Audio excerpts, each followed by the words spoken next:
We have arrived at the Hope. I need you to reroute power from our ship to the Hope's auxiliary generator. You'll have to connect me to the Hope's comm system so I can convince her central computer to enable the skip drive.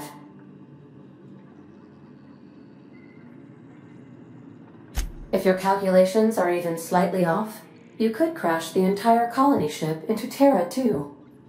Or the Sun.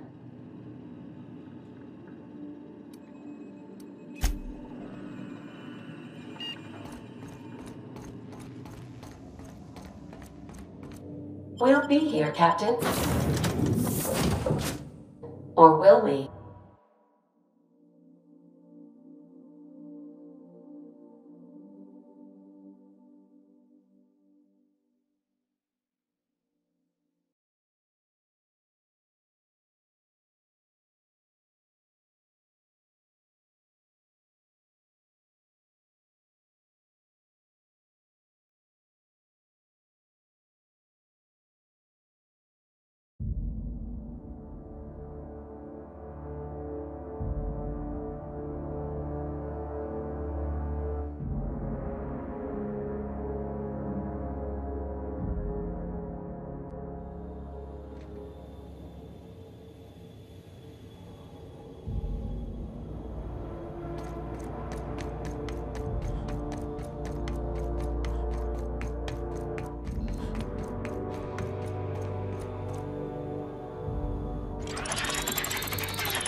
May you find peace in death!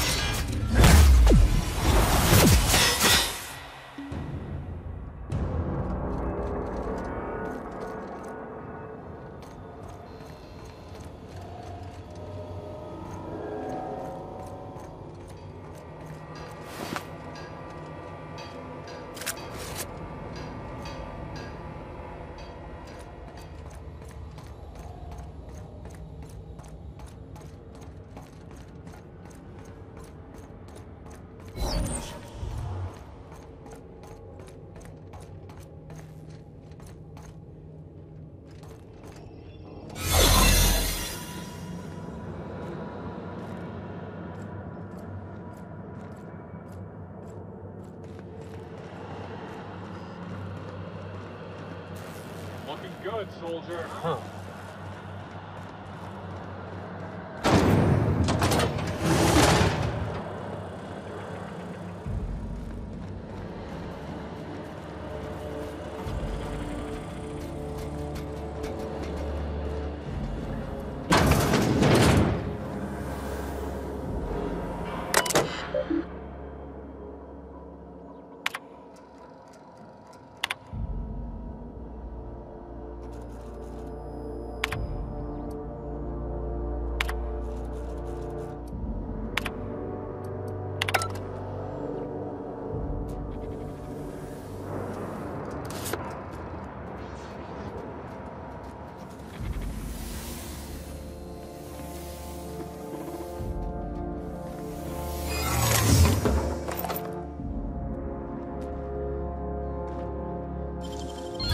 Impressive, as always.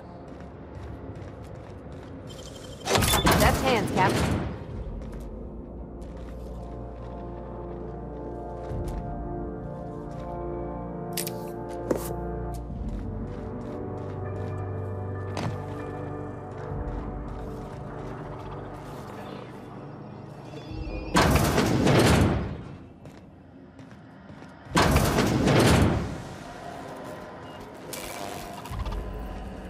Processing.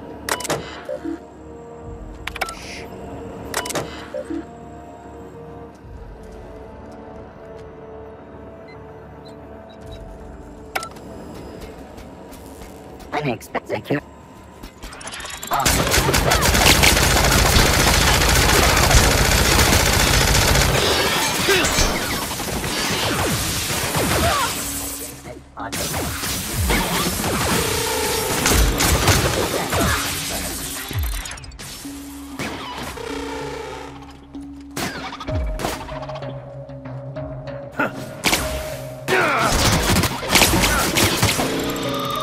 Huh.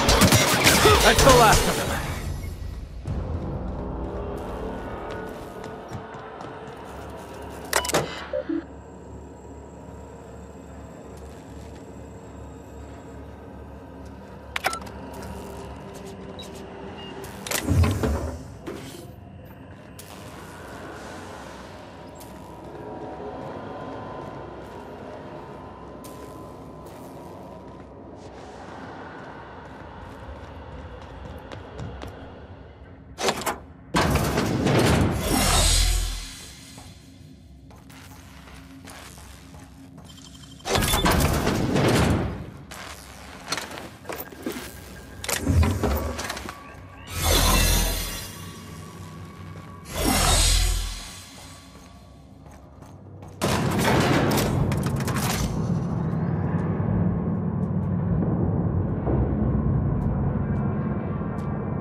These were the private quarters of the Hope's former crew.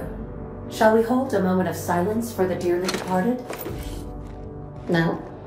That's odd, because my programming would indicate that when forced to confront the idea of self-death, organics prefer... Oh, I see. Yes, never mind. The weight of this is almost too much, isn't it?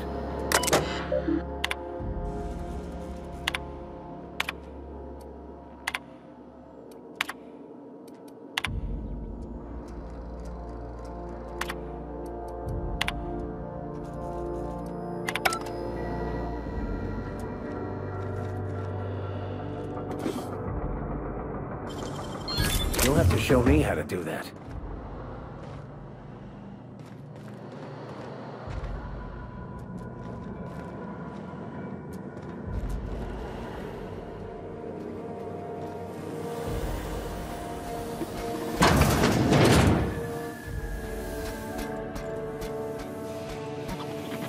Error. Hope crew data not found. Identify yourself.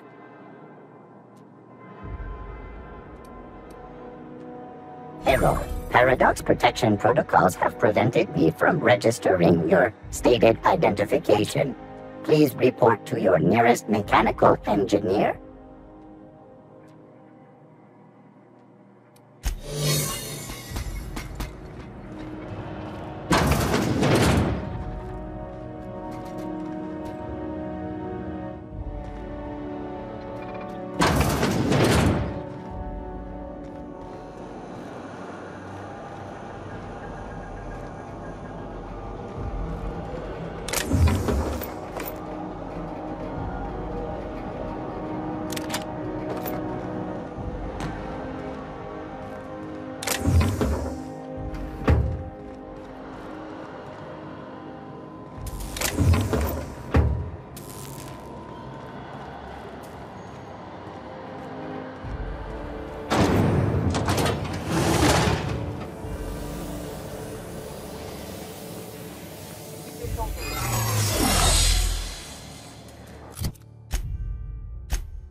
Don't mess with us!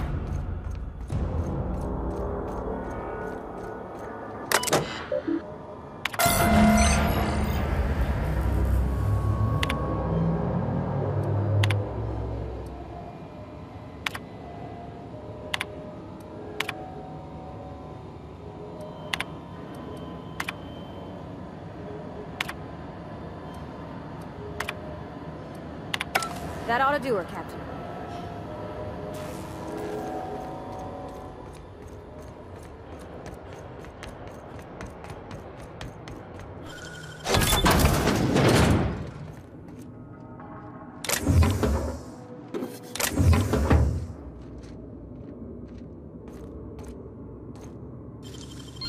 Wow, you got that?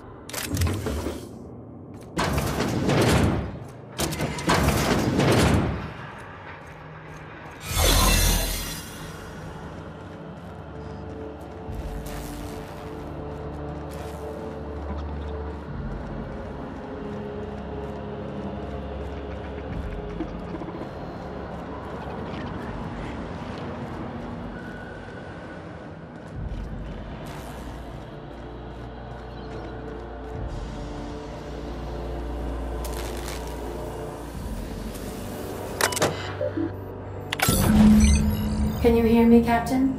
I have successfully integrated myself into the Hope's comm systems, and am attempting to establish contact with the Hope's more primitive processor now. Would you like me to play a mood-suitable music selection while you travel to the bridge? Oh, sorry. File not found.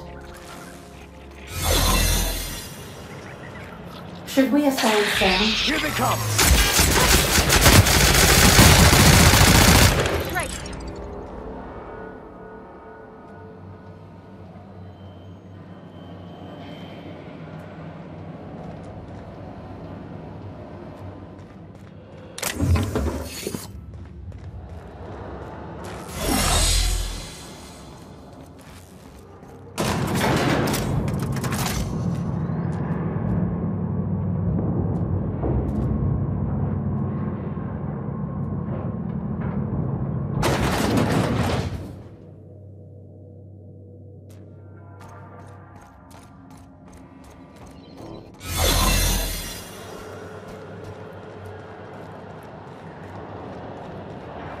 That's the Hope's computer up ahead. I'll admit, I am curious to wake him.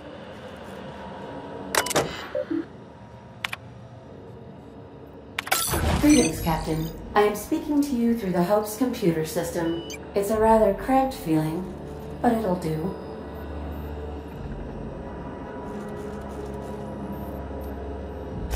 Probably not, but don't let that stop you. My Constellation executables could use some beefing up. Searching. Please stand by. Ah, found one. It will go great, Captain. I am almost 4.01% certain we will not die.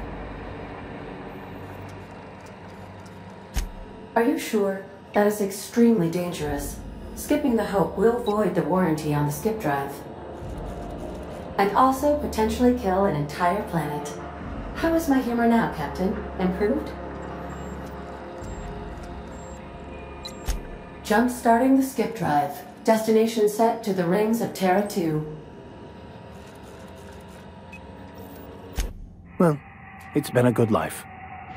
Doing it. I mean, affirmative. Skipping the Hope in 3, 2, 1. ADA. Does your captain seriously intend to do a micro-jump in system with engines that haven't been powered in 70 years on a derelict ship? That is what my captain intends, yes. But that is a gross misuse of the skip drive. The Zero Point Drives Corp and I will not be held responsible for any damage incurred during transport, and this will cause extreme damage. Yes, I am aware of that. You should not be doing this. The humans will die. Thank you, Hope. It looks like all systems are go. Captain, I would advise you to hold on to something. Now.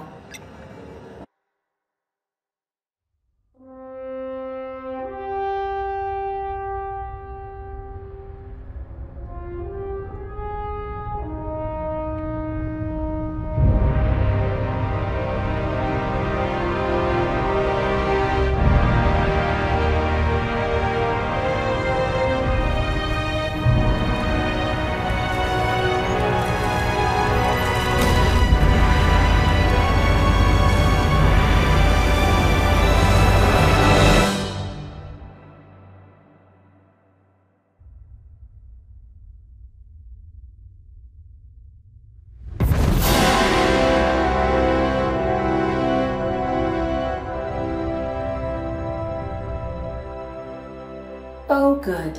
We are still alive and have successfully skipped into Terra 2's orbit. I reported as much to Phineas Wells, but he has not responded. Perhaps you should check in on him. Oh. I feel like I've been turned inside out. Let's not do that again.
Captain, I am receiving a transmission from Dr. Wells.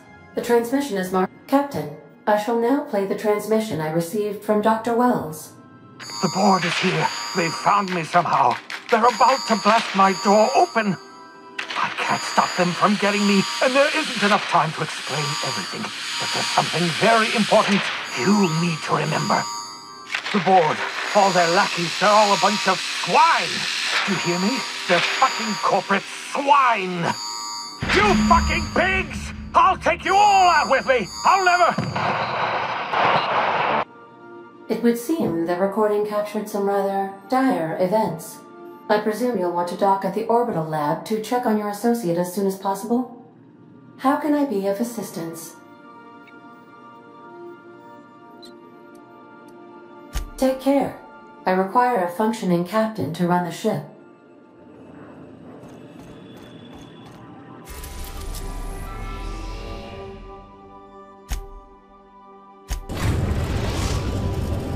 We've arrived at Phineas's orbital lab.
What?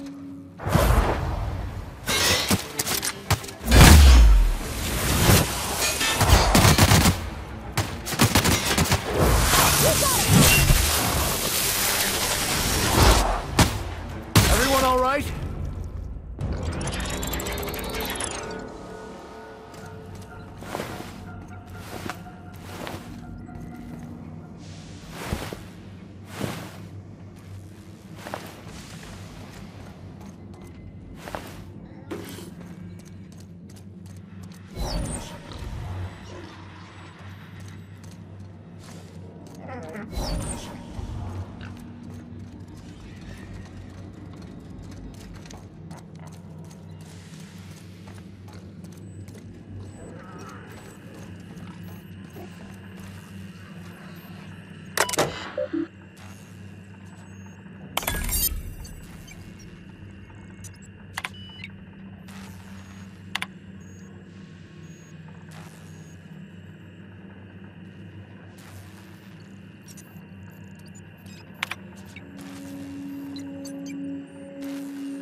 done.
Captain, as it appears we may soon be embarking for a maximum security prison planet, I believe the crew would like to speak with you to, as you humans put it, air some concerns.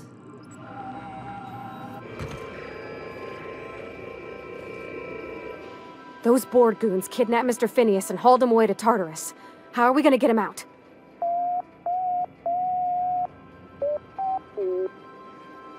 To extract the scientist, you will need to infiltrate the labyrinth. But that course of action is likely to be quite dangerous, Captain.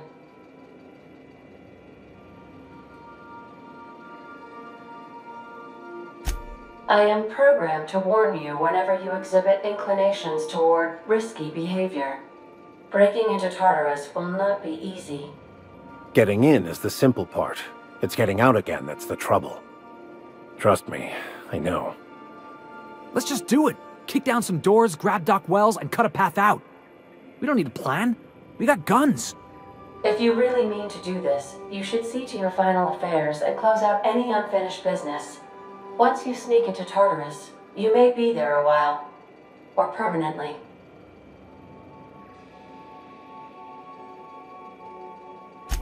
If we don't make it, at least it'll be a great story. Got my trusty tossball stick, got my ass-kicking boots. I'm ready, boss. Outstanding. You can count on us, Captain. We're crew. For real crew. That means we got each other's backs. Right?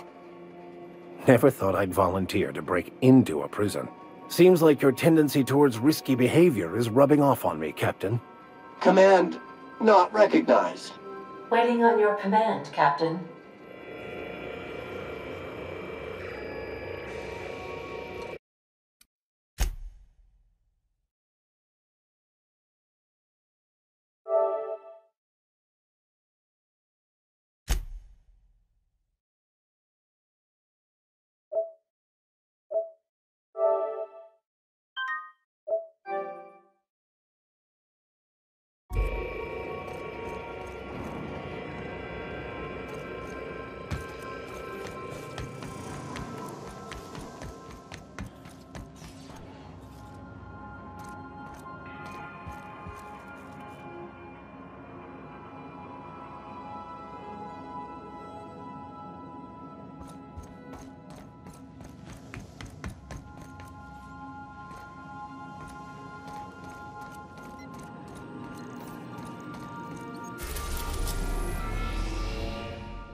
I am pleased to inform you that we have arrived at the labyrinth.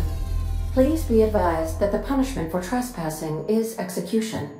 Please be advised that electrical storms on the surface of Tartarus make departure impossible at this time.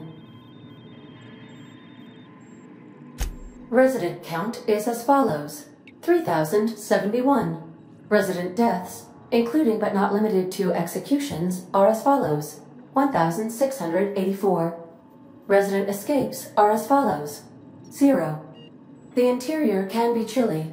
Take a scarf with you, Captain. I would also ask that you leave your captain's ID with me, in the event that you do not return.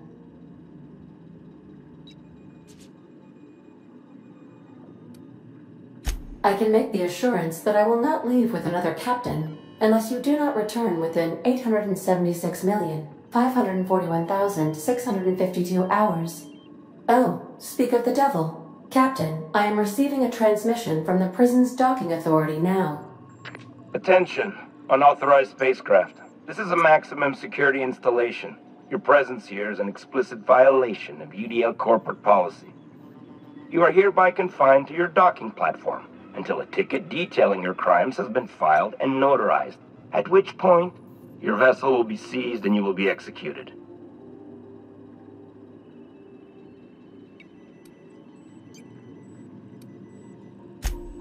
I'm sorry, you people?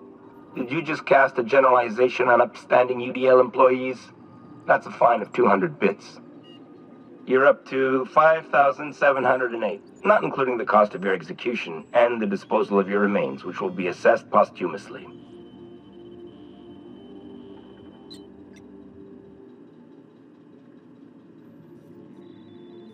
All right, I'm feeling generous. I'm transmitting the idea of a productive, law-abiding employee so you can see what one looks like before you die.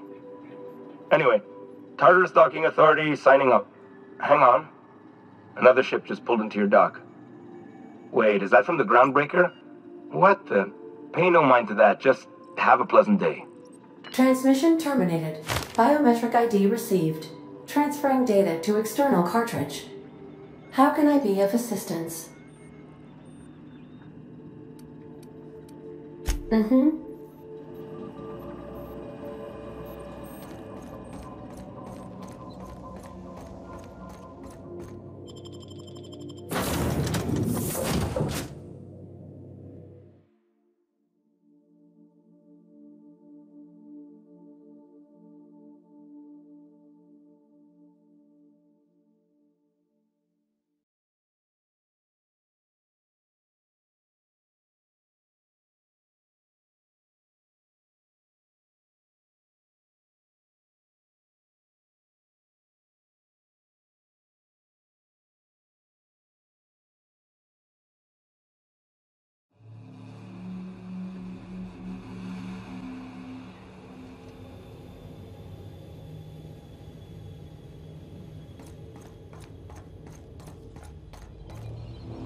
Captain did right by us once. Now it's our turn. The board will never own Groundbreaker. Not while I breathe. Push on, Mardak!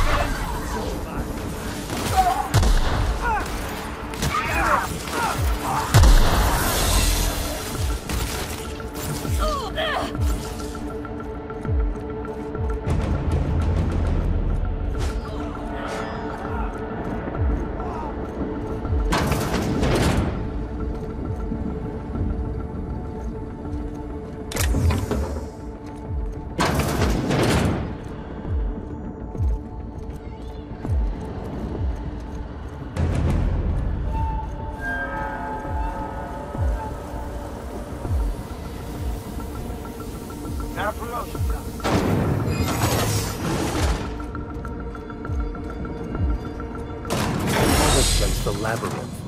Perhaps we should all meditate on that as we make our descent. This might be the loneliest place in the whole system.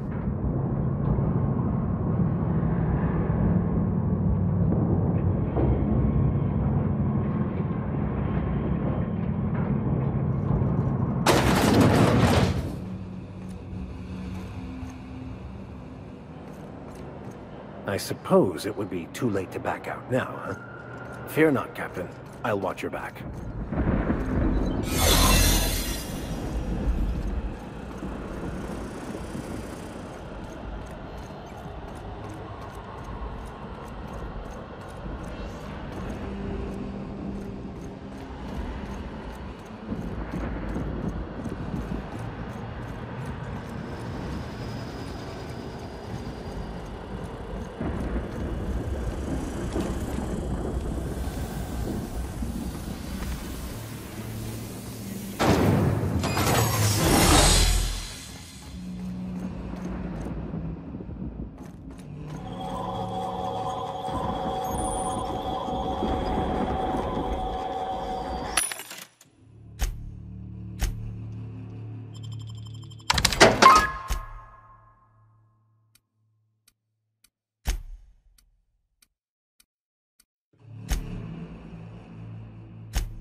All right, MSI.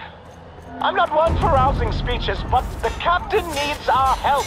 So, get in there and fight!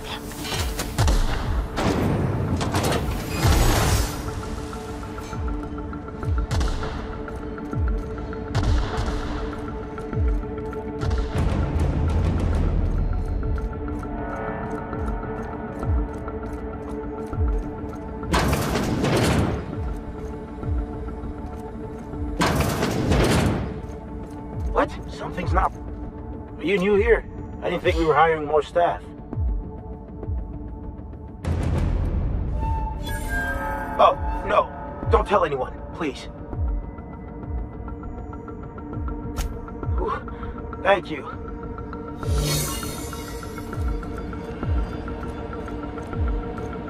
Keep your shoulders up.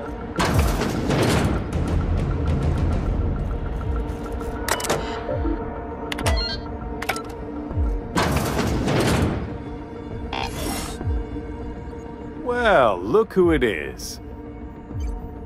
I'll be damned. I was prepping the studio for our announcement, and here you are as a bonus. I had heard you'd taken a mechanic under your wing. What's the matter, girl? Couldn't find actual employment? The captain's treated me right. Better than any of you bored folk ever have. I'm exactly where I want to be. And the convicts. The vicar. You know, most people, once they're out of prison, don't seem keen on returning.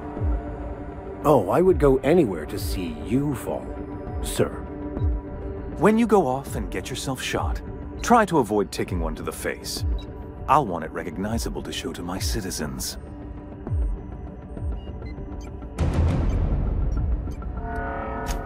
I'm not in your way, you dullard. You talk to me. You want to go die in a blaze of glory? Be my guest. Besides, I don't know what you think you're doing here, but Sophia's doing good work up there with Phineas. Your efforts will be in vain.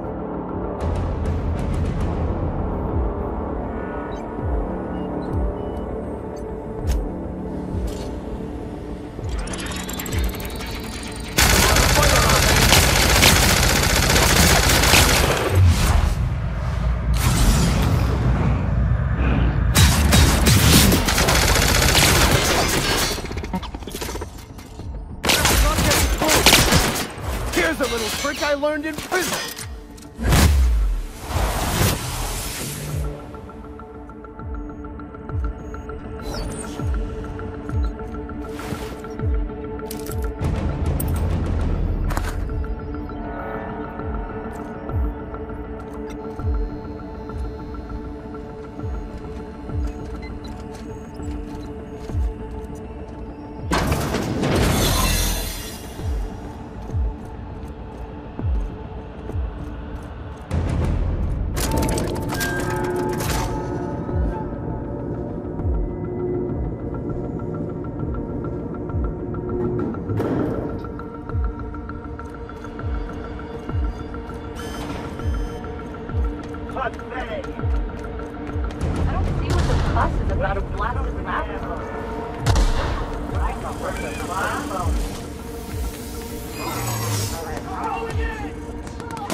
Everything in my life has been leading up to this point.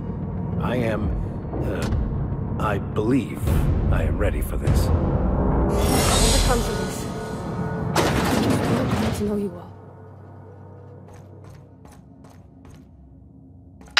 Captain, you have an uncanny talent for complicating my life.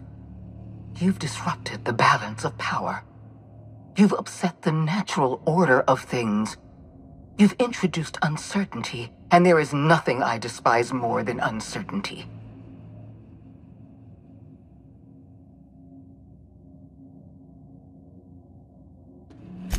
I'm afraid I can't do that. I'm aware of your diplomatic talents, Captain. You have a gift for manipulation, but I warn you, I'm no easy mark. For all your talents, you are the enemy of Halcyon, and therefore you are my enemy.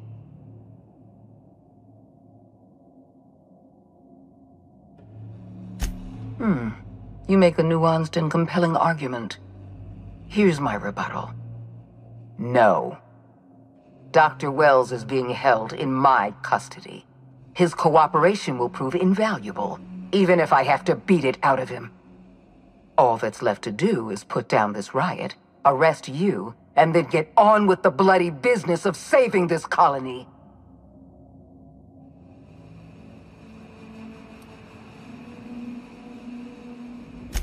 I'm aware of your propensity for violence. Halcyon is a bloodier place because of you. I take no pleasure in this, you know. I simply have no other option.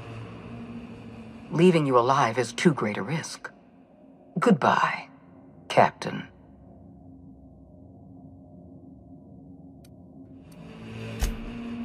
If you insist. This prison is equipped with an automechanical warden. I've had it programmed to eliminate you on sight and rinse your remains down a drain. And don't worry. I will inform Dr. Wells that you died heroically, or something.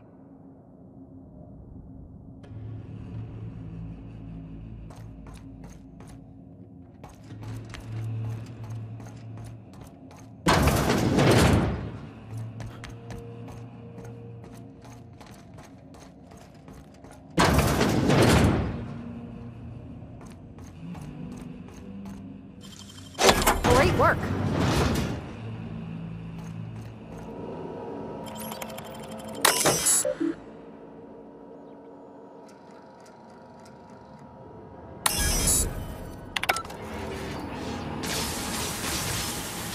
Great work.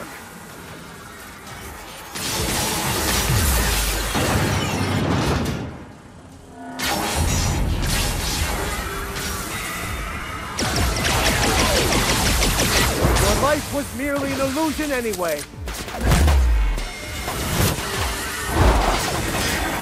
I'll fix you right up! Sure thing!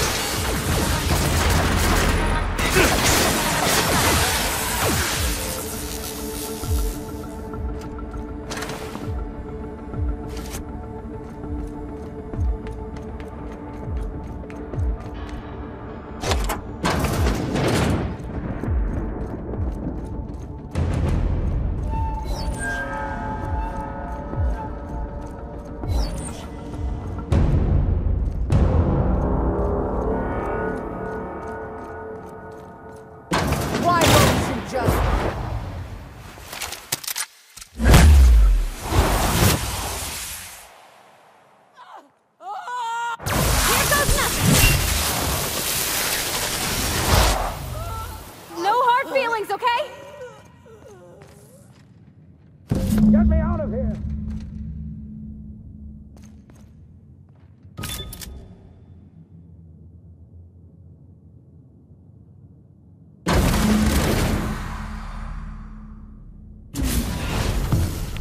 You don't know how glad I am to see you.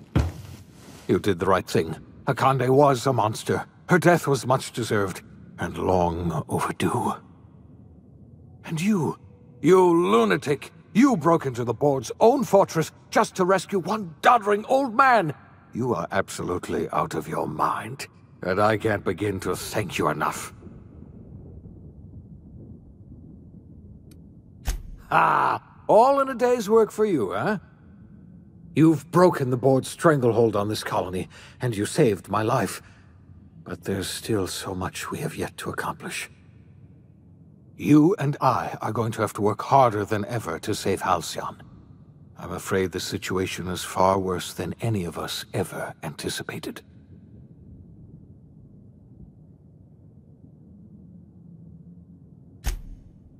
Earth has gone dark. We haven't received a single message in 3 years. There's been no communication, no signals, nothing. 2 years ago, the Earth's Directorate's frigate disappeared on their way back to Earth. We don't know what they discovered when they arrived, or if they arrived at all. Earth is only an idea to us. But that idea is the bedrock the colony is built upon. If people were to find out it's gone dark, the shock could be too much to bear. I don't want to imagine what'll happen once news gets out.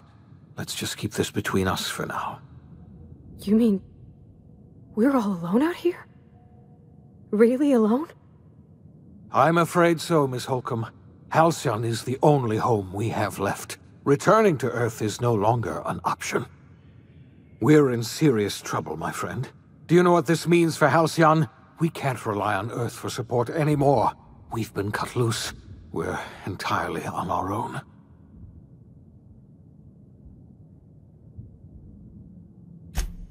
Yes, we do. You've done a marvelous thing. You've succeeded where anyone else would have failed, including me. We must begin the revival process immediately, starting with the Hope's brightest minds, and then we're going to fix this damn colony, one problem at a time. We're going to need a leader, and I can't imagine a better person for the job than you. What do you say, old friend? Will you help us?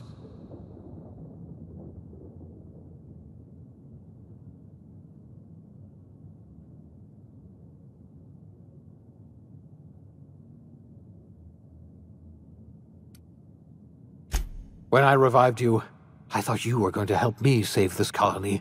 I was wrong. I had our roles reversed, you see. You're the one who's going to save us all. I'm just the one who set you on your path. You're the best thing to ever happen to Halcyon. If you want to take it upon yourself to lead this colony, you have my support. We're not a colony any longer, are we? Our last connection to Earth has been severed, and so we have been set free. Our future is uncertain, and no one knows what tomorrow holds. Exciting, isn't it?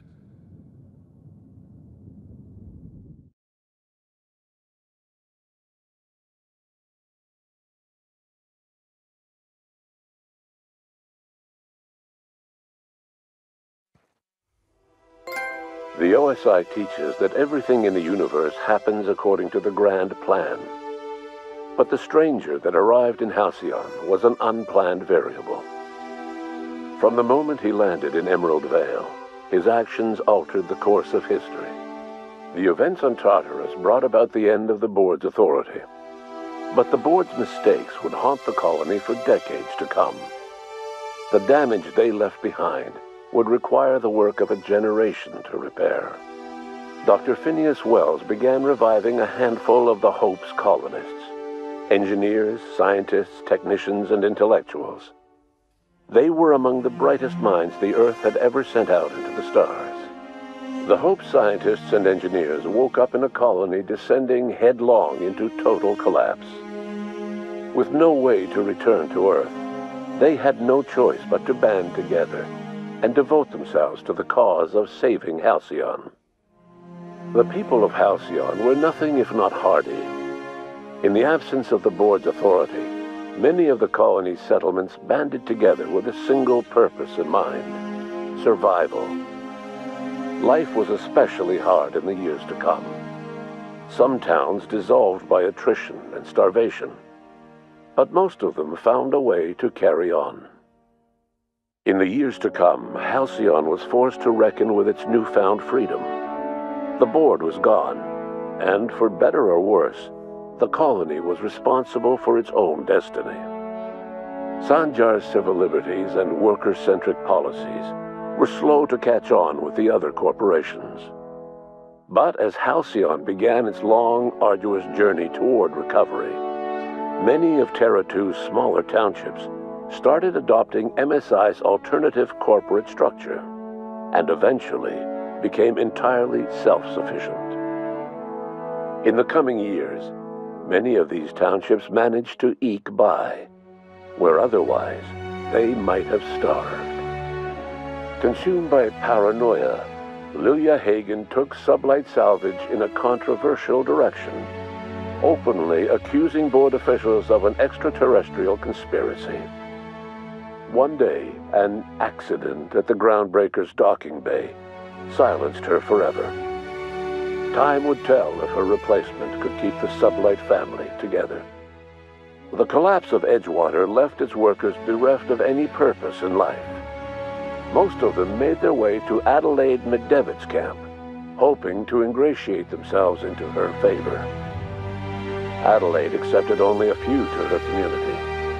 The rest were turned away, and likely died of starvation. Nevertheless, Adelaide's camp grew into a well-established town. Adelaide McDevitt refused to cooperate with the ongoing effort to save Halcyon from collapse. A sympathetic deserter stole a copy of her research and delivered it to the Hope's scientists. It is unclear how useful Adelaide's research was. An optimistic estimate suggests her work may have bought Halcyon another few years of survival. Adelaide would never know. She died that winter. Under the leadership of Junlei Tennyson, the Groundbreaker held firm against corporate influence. The ship's mechanical stability gave Junlei the time to educate a promising generation of engineers, schooled in her family's traditions. The future of the Groundbreaker looks promising. The rediscovery of the Hope and the abandonment of the lifetime employment program forced Byzantium to come to terms with some uncomfortable realities about the state of Halcyon. While Byzantines were reluctant to surrender the luxuries they'd grown accustomed to, the board's diminished authority gave them little choice in the matter. Nearly everyone had to learn to make do with less. Some even had to get jobs. It was a dark time indeed. Even the Gorgon asteroid, though a distant enigma to most of Halcyon, felt the aftershocks of your actions. Olivia and Minnie Ambrose worked together to cure the marauders Adrena Time had created. Through their partnership as scientist and administrator, they discovered the harmony that had eluded them as mother and daughter. And through years of patience and effort, they discovered the means to wean Halcyon from the scourge of Adrena Time. Their work eventually allowed Wells and his scientists to treat many of Halcyon's marauders. As their addiction waned, the colonists who had lived for so long under the thrall of Adrena Time returned to their communities and loved ones, and joined in the effort to save Halcyon. In spite of everything, the Gorgon asteroid remained a sobering reminder of the potential for progress and disaster in humanity's most ambitious efforts. The Rizzo's company in Halcyon dissolved after the collapse of the board. Needless to say, the launch of Spectrum Brown was indefinitely delayed. A stockpile of Spectrum Brown remains buried deep beneath the ruins of the old distillery, abandoned to time and attrition. With the dissolution of the board, Ruth Bellamy found herself without the two constants in her life, Byzantine culture and her sister Belinda. In the face of this new reality, she struggled to find a direction for her life. The colony had moved on from Halcyon Helen, and would require new heroes in the years to come. And so, Ruth Bellamy decided it was time to exit stage left. She quietly disappeared from public view. The dissolution of the board did not mean the dissolution of the ambitions of Cedric Kincannon, the charismatic leader of Sublight Underground. Cedric offered Slug's transportation services to the newly thawed colonists, and set to work ferrying resources and food wherever they were most needed. For better or worse, Slug headgear became fashionable in the following years. As the board began to disintegrate, Spencer Woolrich found himself at a crossroads.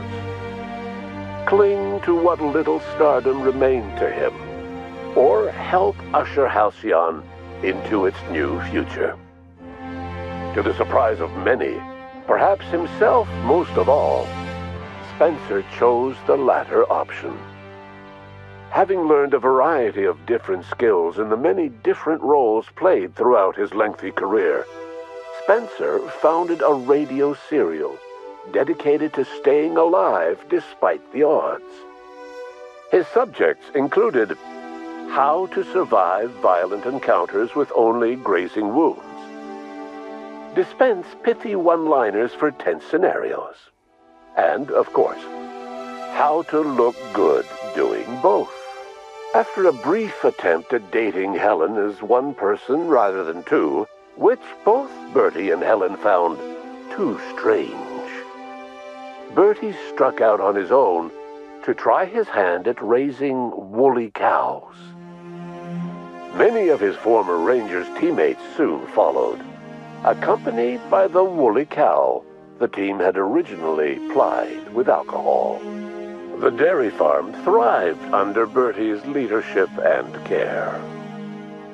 The Dairy Rangers privately believed that the woolly cows softened Bertie's temper considerably, although the only one brave enough to say this to his face was promptly headbutted. Due to the board's dissolution, many of the Prophet's old customers no longer found quite the same value in productivity seminars that they once had. With her business drying up, the Prophet chose to take her followers down a new path. Months later, salvagers on Eridanos found clues leading them to a seemingly abandoned bunker out in the wilderness. Inside, they discovered horribly mangled corpses, sacrificed to a blood-scrawled portrait of a sprat-headed deity. The Prophet was not among the bodies. Your influence shifted Ellie's perspective. She finally admitted, albeit grudgingly, that she just might need other people. Sometimes. With a steady income from the life insurance payouts, she was finally able to afford a ship of her own. She hired a small crew and flew supply missions to communities on the fringe. Some of them were even legal. Life in Halcyon was sobering for Felix Millstone. The grand revolution he dreamed of never came. There was no great awakening for the colony, no celebrations in the streets. There was only the hard, desperate work of trying to repair a broken colony. Felix never had a head for numbers, but if there was labor to be done, he was there to help. Eventually, Felix realized that the work of a revolution was done with two hands. As much as he enjoyed his adventures aboard the Unreliable, the vicar, known as Max, eventually decided that it was time to move on, to live out the life he had sought so long to create. He knew there were many in the colony who carried burdens much worse than the ones he had struggled with, and he devoted himself to easing their suffering wherever he could.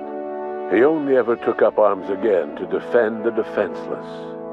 Unshackled from a lifetime of striving and fighting the universe and himself, Vicar Maximilian de Soto was finally at peace. Once the matter with the Hope colonists was resolved, Junlei bashfully asked Parvati if she'd like to join her permanently on the Groundbreaker, and Parvati enthusiastically, if somewhat awkwardly, agreed. The stories of her adventures spread across the colony, and Parvati soon found herself the center of attention. Having served as the engineer of a renowned spacecraft, tramp freighters and wildcat miners sought her out by name, and in no time, she was a fixture in the Groundbreaker's mechanical ecosystem. She and Junlei were never far apart. Nyoka returned to Monarch to take another crack at making a permanent life for herself. She formed the Charon Group, an MSI subsidiary of ragtag survivalists and wilderness experts. Anyone in need of a guide, or just looking to throw back a beer and swap stories, could find her camping on the trail, or clearing an infestation. The SAM unit that accompanied you spread awareness of the product line's superior sanitation and maintenance capabilities across what was left of the colony. This led to a boost in SAM unit sales. Did you know that SAM units are the longest-lasting, toughest-acting cleaning solution in Halcyon? Minister Clark was released from house arrest, and his contact with you gave him a sense of renewed purpose and vigor. Once it became clear that no help would be coming from Earth, he threw his considerable efforts and talents into helping Halcyon manage the crisis before it. As for Dr. Phineas Wells, he spent his remaining years in his orbital lab. He eventually came to terms with his own past, and was able to forgive the mistakes of his younger self by devoting his remaining years to serving the colony. Dr. Wells was able to revive many more scientists and engineers than he first expected, thanks to the additional batch of chemicals you stole from the Ministry. Wells never forgot about the human lives that were lost in acquiring these chemicals. In the end, Dr. Wells was able to save every scientist and engineer aboard the Hope. Over the next decade, nearly all of the Hope's remaining colonists were successfully revived. Halcyon saw a period of rapid technological and scientific advancement. Breakthroughs in dietary supplements saved the colony from starvation. Geoengineering projects and social reforms began to change the structure and character of the colony. Dr. Wells laid the groundwork for the project to save the colony, but he would never live to see the fruits of his labor. He passed away a few years later. His work was carried on by the scientists and engineers he revived. Today, Halcyon has stabilized. The people of the colony work hard to adapt to their new circumstances. Nearby colonies send aid and supplies. Life will never be easy in Halcyon, but for the first time in its history, there exists a sense of real, genuine hope about the future. And what about you? The unplanned variable in the history of Halcyon. Long after Wells passed away, you carried on his work with more energy, determination, and brilliance than he could ever muster. The years that followed were hard, but Halcyon survived by the efforts of the Hope's most promising colonists, the greatest of which was you. No one knows what's happened to Earth, and no one knows what the future has in store for Halcyon. All we know for certain is this: the name of the Unreliable and that of its intrepid captain will remain the subject of countless stories for years to come.